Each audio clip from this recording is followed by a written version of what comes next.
Hello everyone, मैं मिथुन सिंह स्वागत करता हूं आप सभी का। आशा करता हूं आप सभी बहुत अच्छे होंगे। बात करेंगे विनोबा भावे हजारीबाग के प्रीवियस ईयर क्वेश्चन पेपर के। चलिए, प्रीवियस ईयर क्वेश्चन पेपर क्या कहोगे आप इसे। 24-26 में जो आपका क्रिएटिंग एंड इंक्लूसिव स्कूल का पेपर का एग्जाम हुआ था, पेपर नंबर 12 का, उसका आंसर की हम लोग देखेंगे कि एमसीक्यू का सही आंसर क्या है। एग्जाम आपका 29/7/2026 को हुआ था। तो सीधे चलिए क्वेश्चन पेपर की ओर हम लोग बढ़ते हैं। और हाँ, अगर आपका गाइडेंस एंड काउंसलिंग का पेपर है या फिर आपका physical health and physical education का पेपर है, दोनों की वीडियो मैंने कल रात को एक तो 12 बजे 12:30 के करीब और एक जो है 2:30 बजे के करीब अपलोड कर दी है। लिंक मैं आपको जो है कमेंट सेक्शन में दे दूंगा, वहां से जाकर के आप जो भी आपका ऑप्शनल पेपर है वो देख सकते हैं।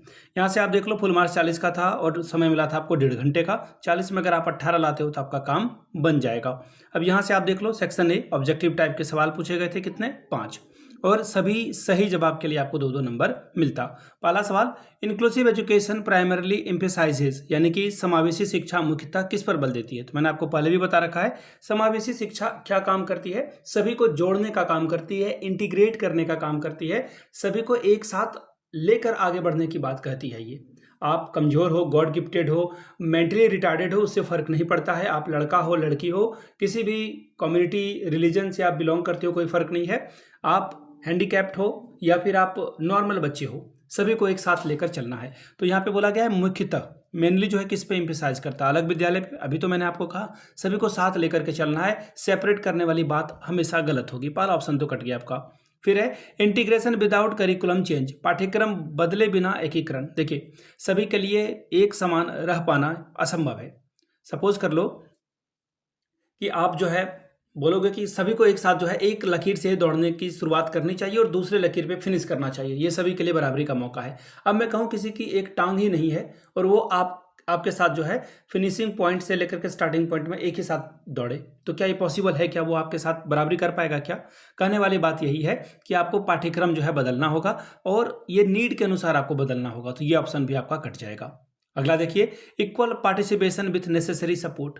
कहने का मतलब है कि आप आवश्यक सहयोग के साथ समान सहभागिता रखोगे, सभी को एक साथ देखोगे लेकिन उसको सहयोग भी करोगे अलग से। एक और एग्जांपल लेता हूं मैं।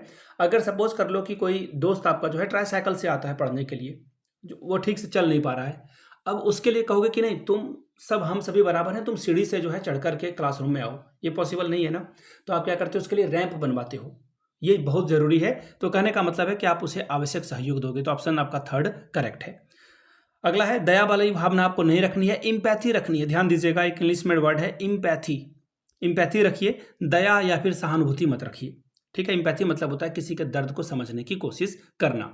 अगला है, सर्व शिक्षा अभियान 2002 इन इंक्लूसिव कॉन्टेक्स्ट एम्स एट। सर्व शिक्षा अभियान 2002 का समावेशी संदर्भ में क्या उद्देश्य है? केवल लिटरेसी रेट को इंप्रूव करना, यानी कि साक्षरता दर को बढ़ाने की ये बात करता है? बिल्कुल नहीं। अगला देखिए क्या है, एलिट स्कूलिंग यानी कि उच्च वर्गीय क्लास को बनाने की बात करता है, प्राइवेट स्कूलिंग की बात करता है? नहीं।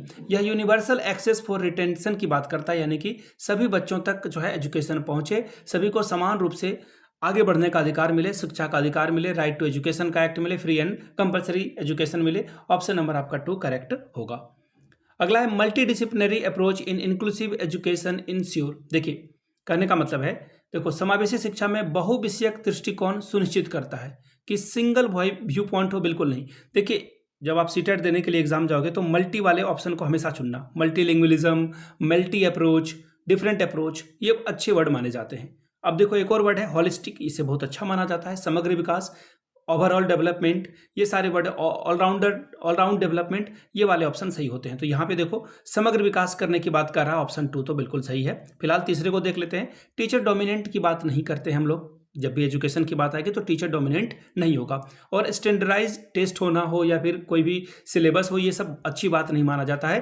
फ्लेक्सिबल जो है अच्छी बात है, फ्लेक्सिबल से जो है आप चीज़ें लेकर के आगे बढ़ सकते हो। अगला सवाल देख लेते हैं, क्या है question number D. Braille system is mainly used for. Braille प्रणाली जो है मुख्यतः उपयोगी होती है, किस पर उपयोगी होती है? ब्रेल लिपि जो है वो जो देख नहीं पा रहे हैं उनके लिए बनता है, तो यानी कि विजुअली इंपेयर्ड बच्चों के लिए जो है यह उपयोगी है। ऑप्शन नंबर आपका 4 करेक्ट होगा।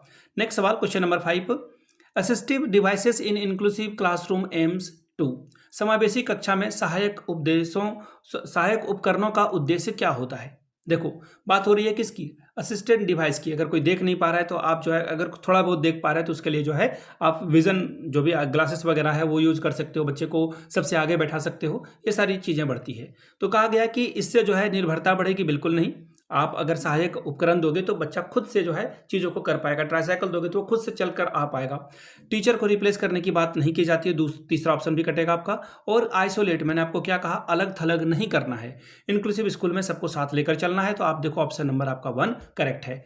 क्रियात्मक स्वतंत्रता बढ़ाना, यानी कि बच्चा जो है खुद से फंक्शनल इंडिपेंडेंस ला सके और कॉन्फिडेंस उसका बूस्ट हो सके।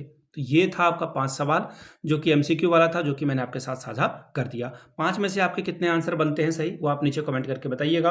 और जो 2 मैंने आपको बताया कि वो जो आपका ऑप्शनल पेपर है उसकी लिंक मैं आपको नीचे कमेंट सेक्शन में दे रहा हूँ। Thank you so much for watching this video. Have a good day.